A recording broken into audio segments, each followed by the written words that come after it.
parle d'endettement ici, globalement, là, je pense qu'aucune nation, du moins au sein du G7 ou en Occident, qui n'a pas d'endettement. Qu'est-ce que l'endettement comme principe nous dit sur les finances publiques et sur l'économie en général?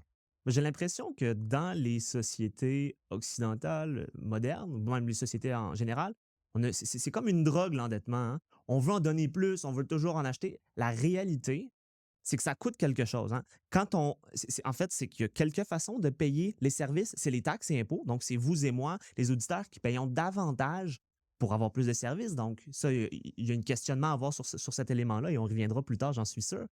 Il y a aussi la question de l'impression monétaire, hein. Et là, on y va un peu, j'ai envie de dire grossièrement pour bien comprendre, mais cet élément-là d'imprimer plus d'argent, ben, il y a un impact sur l'inflation. On l'a vu récemment, ça n'a pas nécessairement percé certains espaces médiatiques, mais ça a un impact concret où on voit que l'inflation, ben, elle est en haut de 2%. Elle a fait mal aux Canadiens et aux Canadiennes. Et ça, c'est une façon de payer la dette, mais c'est une façon qui est, qui est néfaste parce qu'on voit qu'on perd du pouvoir d'achat.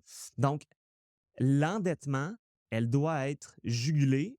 Les gouvernements, essentiellement, doivent vraiment se focaliser sur l'équilibre budgétaire. Et ça, c'est pas quelque chose d'ambitieux, l'équilibre budgétaire. À l'ère où on est rendu, on dit que ça semble presque ambitieux de dire que deux colonnes doivent arriver à zéro par la suite. Mais la problématique, c'est qu'on en a de la dette. Donc, d'équilibrer va quand même faire en sorte qu'on maintient la dette. Alors, un peu l'ambition. Essayons de repayer la dette, ce serait déjà un bon départ, je pense, pour les sociétés.